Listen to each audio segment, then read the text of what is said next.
Oui, salam alaikum et bonjour maintenant. Pour les élèves de la zone S maintenant, nous sommes sur la deuxième partie de la vidéo sur les moments. Donc je vous rappelle qu'on a déjà fait la première partie, hein, et ça c'est la deuxième partie. Et dans la première partie, on avait déjà fait le résumé du cours sur les moments. Donc je vous demande d'aller regarder le résumé du cours parce que sur le résumé, sur la première vidéo, j'ai fait le résumé, j'ai expliqué tous les détails, ce qu'il faut savoir avant de faire les exercices, les moments, comment on calcule ça, comment on détermine la distance, surtout la distance qui pose problème. Voilà, donc si c'est la première fois que vous tombez dans cette vidéo-là, je vous demande d'aller regarder d'abord la première vidéo. Donc si vous regardez sur la partie commentaire, je vais mettre là-bas le lien pour regarder la première vidéo, pour les élèves qui veulent regarder ça aussi. Ou bien aussi vous entrez dans notre chaîne et vous regardez ça. Maintenant, je vous demande aussi de vous abonner quand même, hein, et de partager avec vos camarades. Voilà. Maintenant aussi pour les cours de renforcement, ça continue, hein, n'est-ce pas? Et bientôt maintenant, on va arrêter aussi le nombre parce que le nombre de places est limité. Voilà. Donc il y a des élèves qui ont déjà démarré ça. Maintenant, les élèves aussi qui veulent nous rejoindre, là, le numéro est là, c'est le 77 761 35 59. Bon, les mensualités c'est 10 000 francs pour les élèves intéressés. Ce sont des cours de renforcement en ligne. 10 000 francs, inscription 10 000. Ceux qui sont intéressés, vous pouvez contacter ce numéro-là et elle va vous guider, n'est-ce pas? Voilà, c'est comme ça que ça marche. Maintenant, ce sont des professeurs qui font ça. Voilà. Euh, et les cours de renforcement aussi, c'est comme ça. Hein. Voilà. Si c'était dans un cours de renforcement, c'est la même chose. Et l'avantage même dans ces cours, c'est que vous serez devant votre téléphone ou bien devant votre machine et vous allez parler avec le correcteur en direct. Hein. Si vous n'avez pas compris, vous dites au correcteur d'arrêter et de vous expliquer. Voilà. Et ce sont des professeurs surtout. Ce sont des professeurs qui font ça avec vous, n'est-ce pas? Voilà, ceci étant dit maintenant, dans cette vidéo maintenant, on va faire un petit exercice ensemble. Donc ça, c'est la continuité. Hein? Voilà, donc ça aussi c'est toujours sur la partie résumé de cours. Après, on va corriger une série d'exercices. Voilà, maintenant, ici on a une barre homogène. Parce que dans la première vidéo maintenant, on avait vu le cas où il n'y a pas d'angle. Ça c'est la deuxième vidéo, donc on va faire les cas où il y a des angles. Maintenant, il y a une barre ou bien une règle. Ici on a une règle qui est mobile autour d'un axe delta. L'axe delta, elle est là, c'est à l'extrémité. L'axe delta au point O. Donc l'axe delta, c'est souvent l'axe maintenant peut être une droite. Mais l'axe F passe par le point O de la règle. Oui. Maintenant ici maintenant on applique différentes forces sur la règle. Il y a la force F3, le poids F2, F1. Maintenant je vous donne si c'est dans un exercice, maintenant on peut vous donner l'intensité de chaque force. Hein. Par exemple, je dis F2, je donne 2,5 newton. F1, 2 newton. P, ça dépend. Hein. P, on vous donne la masse de la règle. P, vous calculez, c'est mg. Hein. F3, je donne 2,5 newton aussi. Voilà, extra. Voilà. Le plus important, c'est pas tout ça même. Hein. Maintenant, le problème, c'est comment calculer le moment de chaque force. Maintenant, ici, on va faire doucement. Et on va calculer ensemble le moment de chaque force. Voilà. On va voir comment calculer le moment de chaque force. Parce qu'à la fin de cette vidéo-là, maintenant, on va démarrer la vidéo sur la correction de la série d'exercices. Voilà. Maintenant, pour calculer le moment de... Bon, ici, il y a le poids. On considère que la barre est homogène, donc le poids, c'est au centre. Ou bien au milieu de la règle. Bon. Maintenant, ça, c'est moi qui ai dessiné ça. Hein. Donc, je considère que c'est une règle. Hein. Voilà. Donc, il faut, au lieu de barre, je prends règle. C'est la même chose. Hein. Voilà. Donc, si je parle barre ou bien parle règle, tout ça, c'est pas le plus important. Maintenant, l'axe, c'est le point O. C'est bon. Maintenant, l'axe, c'est le point O. Maintenant, suivez très bien ce que je vais faire. Parce que... Bon, attendez un peu. Je change la couleur là. Voilà, c'est bon maintenant. Voilà.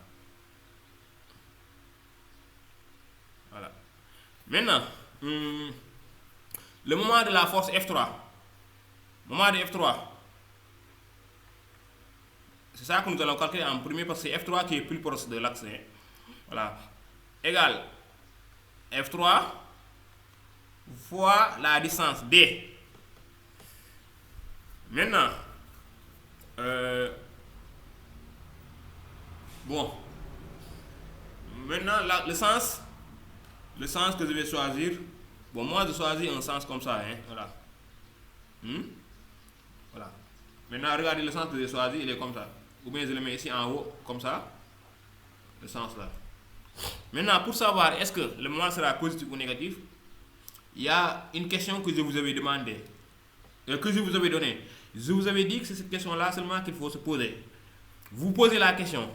C'est-à-dire, s'il n'y avait pas toutes ces forces-là, hein, s'il n'y avait que F3, s'il n'y avait que la force F3, et on applique sur la barre F3 comme ça, l'axe est là, c'est delta, le point O.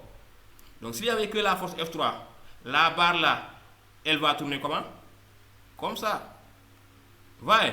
Et voyez que ça, c'est le même sens que j'ai choisi, c'est le même sens. Donc le moment de F3 est positif. Maintenant, positif le plus, souvent aussi, c'est pas trop nécessaire de le mettre. Mais si vous le mettez aussi, ça n'est rien, hein, c'est la même chose. Ça, on va pas vous dire c'est faux. Hein. Mais le problème, c'est pas tout ça. Le problème, c'est pas tout ça. Le problème, souvent, c'est la distance D. C'est la distance D. Voilà. Donc, dans cette vidéo-là, je vais insister un peu sur la distance. Maintenant, pour chercher la distance D, c'est simple. Tu prends ton équerre. C'est avec l'équerre qu'on fait ça. D'abord, vous regardez.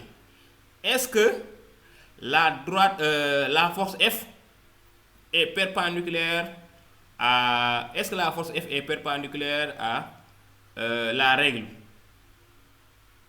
Ici, c'est pas perpendiculaire. Il y a un angle delta, θ qui est aigu. C'est pas perpendiculaire. Maintenant, le cas où c'est perpendiculaire, j'ai fait ça dans la première vidéo dont je vous parle. Donc ici, on fait les cas où il n'y a pas un angle droit. Maintenant, qu'est-ce qu'on fait? On trace, voyez le point O. C'est là où l'axe passe. Le point O est là. Donc qu'est-ce qu'on fait? On trace la perpendiculaire. La perpendiculaire. Qu'est-ce qu'on trace? La perpendiculaire. La perpendiculaire. Perpendiculaire à quoi? À la direction de F. Ou bien à la droite d'action de F3. Passant par le point O. C'est très facile. Ça, vous avez fait ça en quatrième. Hein? C'est comme si vous avez la droite comme ça, une droite et un point O. En quatrième, comment on faisait ça pour chercher la distance entre la droite là et le point O? On prend l'équerre, on pose l'équerre comme ça. Donc vous tracez la perpendiculaire à la droite, passant par le point O, et c'est fini. La distance, elle est là du moins, c'est ça la distance. Ici, c'est la même chose, c'est exactement la même chose, c'est la même chose. C'est la même chose. Qu'est-ce qu'on fait? Le point O est là. Et la force F est là. Donc la force F là, vous considérez ça comme une droite si vous voulez. Parce que ici, c'est seulement la droite qui... Vous considérez ça comme une droite. Si vous voulez. Voilà, c'est-à-dire, la force F est là. Vous prenez la droite qui passe, la droite d'action de la force F, c'est cette droite-là. Vous voyez? Cette droite-là. Maintenant, qu'est-ce qu'on fait ensuite? Avec l'équerre, tu traces la perpendiculaire à la droite, passant par le point O. La perpendiculaire, ça qu'on trace. Ça, c'est avec l'équerre qu'on trace ça. Tu poses l'équerre sur la force F. Tu poses l'équerre à deux côtés de l'angle droit. Tu poses un côté de l'angle droit de l'équerre sur la force F. Et l'autre côté passe par le point O. Seulement c'est comme ça qu'on fait ça. Voilà. Et ici, tu obtiens un angle droit ici. Voilà. Tu obtiens un angle droit là-bas. Et la distance, c'est quoi? Maintenant, ici, je vais appeler ça... ici, je vais mettre un point A. Je crois qu'il n'y a pas de point A sur l'exercice. Hein? Non, ou bien, au lieu de point A, je mets un point... Oui, je mets ici un point A. il se met ici un point, quel point? Bon, B, un point B. Ici, on a un angle droit. Maintenant, la distance D là, c'est quelle distance? C'est la distance OA. C'est la distance entre la force ou bien la droite d'action de la force et le point O. C'est tout à l'heure. C'est comme si on a une droite qui est là, un point O qui est là. Ça, vous demandez à un élève de quatrième quelle est la distance. L'élève de quatrième, il va faire comme ça. Il va tracer ici la perpendiculaire et l'élève de quatrième va vous dire que la distance c'est ça. Par exemple, ici c'est A. La distance c'est OA. C'est la même chose ici. C'est la même chose. Voilà. Ça, c'est fait en quatrième. Maintenant, on revient ici sur comment calculer la distance. Voilà. Pour calculer la distance, maintenant, il y a un angle droit. Donc, on pense au triangle rectangle. Donc, on pense au triangle rectangle. Voilà. Dans un triangle rectangle, cosinus, sinus, extra. Voilà. On passe en ça. Maintenant, regardez. Le O est là. Ici, il y a le point O. B, A. O, B, A est un triangle rectangle. Rectangle où? En A. Maintenant, nous, qu'est-ce qu'on sait? C'est la distance D. La distance D, c'est quoi? C'est la distance OA. Donc, c'est OA qu'on veut chercher. Maintenant, pour chercher OA, qu'est-ce qu'on fait? OA est le côté opposé de l'angle. L'angle est là. Et OA est en face de l'angle. OA est en face de l'angle. Donc, OA, c'est le côté opposé. Donc, si on dit côté opposé, on pense au sinus. Donc, on dit sinus de l'angle θ égale à OA sur l'hypoténuse. Voilà. L'hypoténuse, c'est quoi? C'est OB sur OB. Ce qui implique quoi?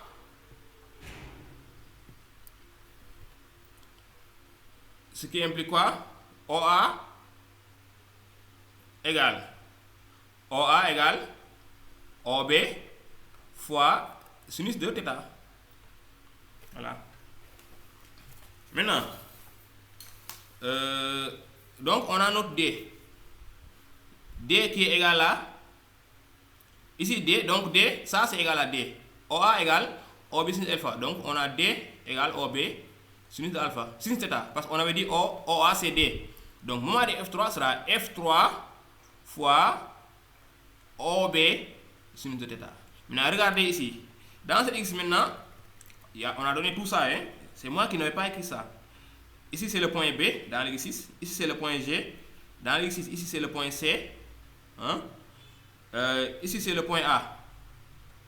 Donc tout on a donné ça. Hein? Dans l'exercice on a donné OA égale 2 cm égale 2. OG égale 1. OB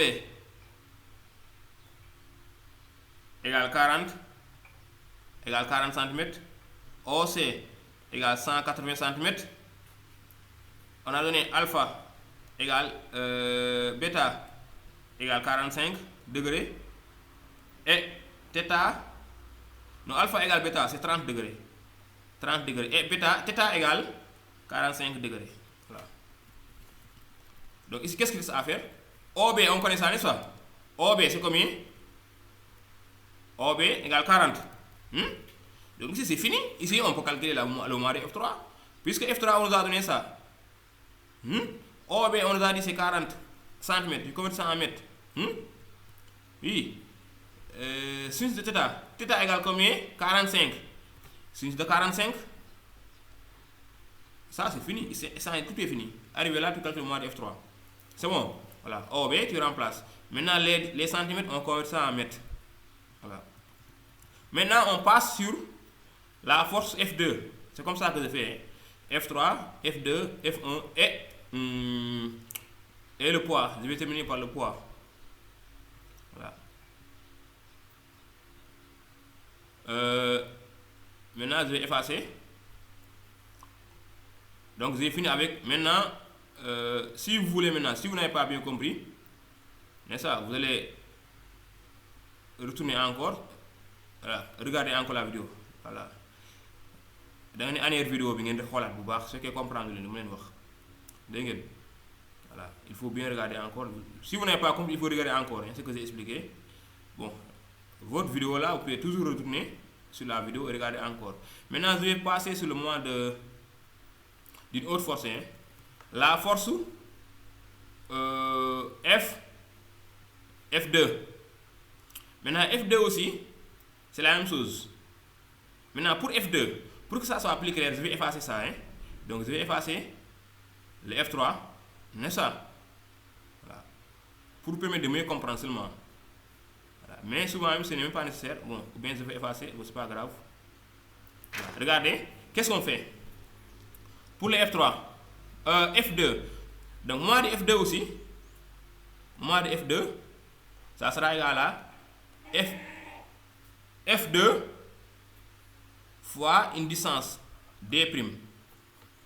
Maintenant, d'abord, il faut regarder le sens. Est-ce qu'il y aura un moins ou bien un plus? Là aussi, vous posez la question, comme tout à l'heure. S'il n'y avait que la force F2, voilà, la force F2, s'il n'y avait que la force F2, donc là, la règle va tourner comme ça. Ouais, va tourner comme ça. Voilà, comme ça. Et vous voyez que ce sens-là et le sens que j'ai choisi, les deux sens sont les sens contraires. Donc, il y aura un moins. Mais, la grande question, c'est le D'. Comment c'est ça? C'est ça le problème souvent. Donc, il y aura un moins, mais le moins, je crois que ça, vous avez compris. Maintenant, le problème, c'est sur comment calculer la distance D'. Voilà. Pour savoir la distance D', regardez ce qu'on va faire. Je vais effacer ça.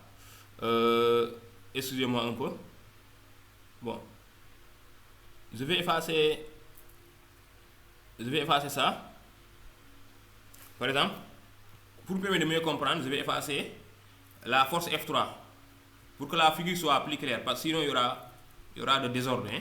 Voilà, il y aura du désordre. Et ça pour vous empêcher de comprendre. Maintenant, si c'est vous au devoir, il ne faut pas effacer ça. Hein? Donc, quand je fais ça, c'est juste pour vous connaître de comprendre. Mais si c'est au devoir, quand même, je ne vous conseille pas d'effacer. Voilà. Parce que quand vous effacez ça, mais si vous avez compris ce que je vais vous expliquer, même dans un devoir, vous laissez comme ça n'aura pas de problème. Voilà. Maintenant, chaque jour, c'est comme tout à l'heure. Tout à l'heure, en quatrième, qu'est-ce qu'on fait? Suivez ici maintenant. Quand on a une droite qui est comme ça, par exemple, j'ai une droite, suivez ici ce que je vous explique pour comprendre. Il faut suivre. Hein? Voilà, j'ai une droite qui est là. Droite D. Et un point qui est ici. Un point A. Je vous demande quelle est la distance qui sépare la droite D et le point A. Là-bas, comment on fait? Ici, le point A est là. Tu sais que tu dois poser l'équerre sur la droite D et tracer la perpendiculaire qui passe par le point A. Ici, donc, on doit prolonger la droite là. Voilà. Jusqu'à ce qu'il dépasse le point A, comme ça. Maintenant, qu'est-ce qu'on fait? Tu prends l'équerre, tu poses. L'équerre, par exemple, l'équerre, c'est comme ça qu'on pose ça. Bon, ça même, vraiment, je crois que vous avez compris quand même comment on pose l'équerre. Hein? Si l'équerre est là, c'est comme ça qu'on pose l'équerre. L'angle droit est là. Et la distance, c'est cette distance-là. Ici, c'est la même chose.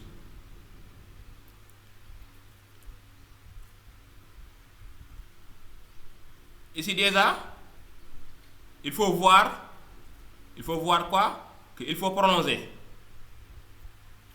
Il faut bien prolonger ça. Par exemple, la force F2 est là. Et quand vous regardez la force F2 est là, le point D est là. Donc quand vous posez l'équerre ici, vous allez voir que vous ne pouvez pas tracer la perpendiculaire qui passe par le point O. Qu'est-ce qu'on fait? Je vais prolonger la droite comme ça. Ça, c'est la droite d'action de F2 que j'ai prolongée en pointillé. C'est ça que j'ai fait, que j'ai prolongé en pointillé. Maintenant, ici, il y a le point O qui est là. Ça, c'est le point O, ici, l'extrémité. Le point O est là-bas. Maintenant, je dois cesser la perpendiculaire qui passe par... je dois tracer la perpendiculaire à la droite verte. La droite verte là, c'est la droite d'action de F2 qui passe par le point O. Là aussi, c'est avec l'équerre. Tu poses l'équerre sur la droite d'action de F2, c'est-à-dire sur la droite verte, et tu traces la perpendiculaire qui passe par le point O. Voilà, c'est très simple, c'est comme ça. Bon, ou bien je vais tracer ça avec trait plein. Voilà, attendez un peu.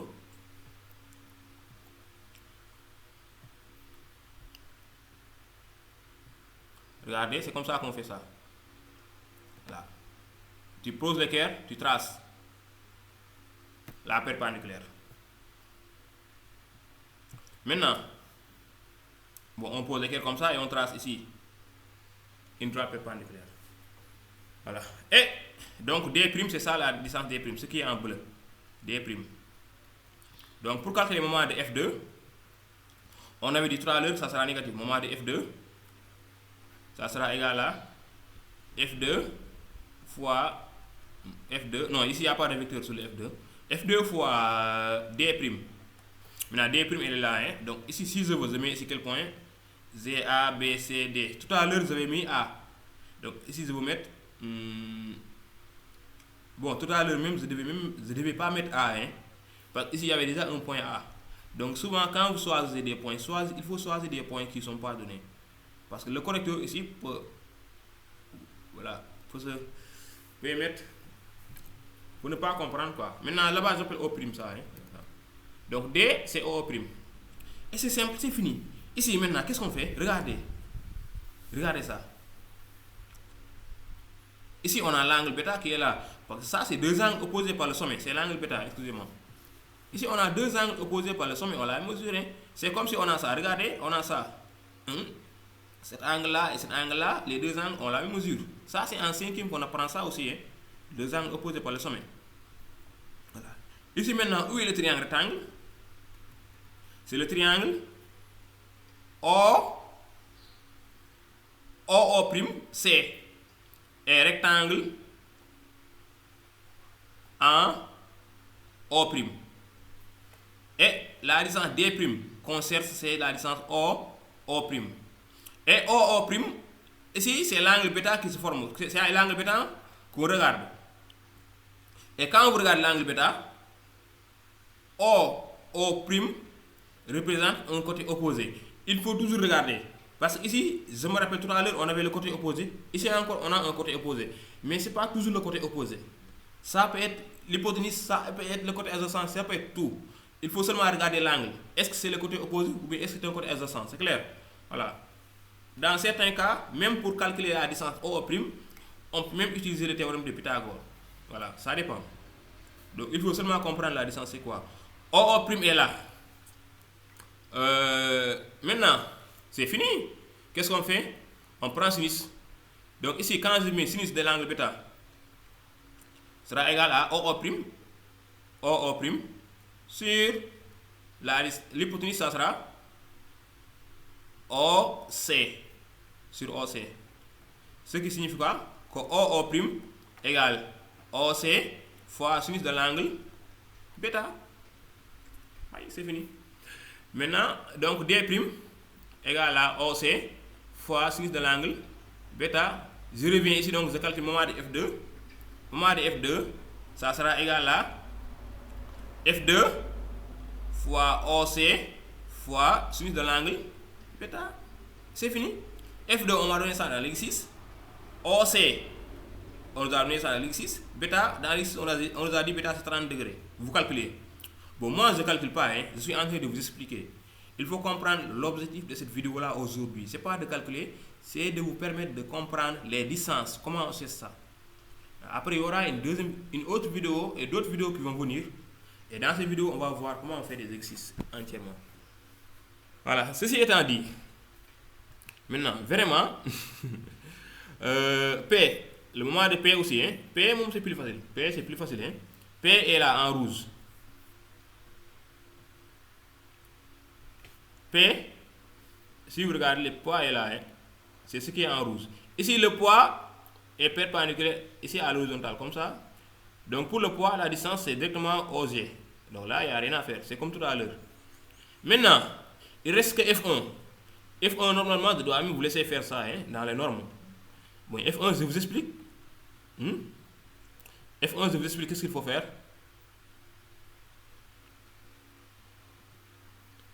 F1.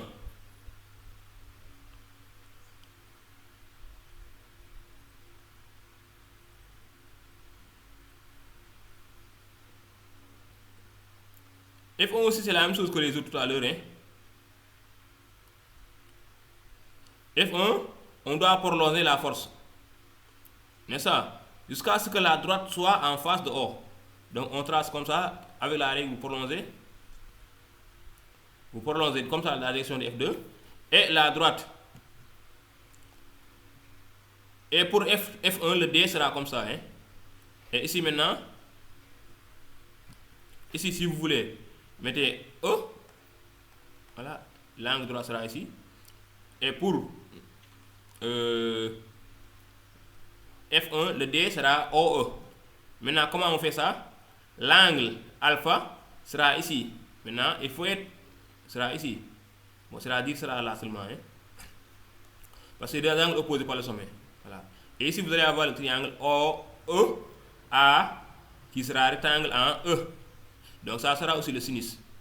Maintenant, le sens de F1 maintenant, je vous demande, est-ce que le moment de F1 sera négatif ou bien ça sera positif? Si vous avez compris directement, mettez ça en commentaire. Voilà, le moment de F1 sera comment? Est-ce que ça sera positif ou bien ça sera négatif? Si vous avez bien compris ce que j'ai expliqué. Maintenant, je vous donne rendez-vous dans la vidéo suivante. Et dans la vidéo suivante, maintenant, on va faire des exercices. Non, il y a un cas qui reste. Le cas qui reste, c'est le cas où c'est un cercle ou bien voilà, des zones comme ça circulaires. Hein. Donnez comment calculer le moment dans ces cas-là.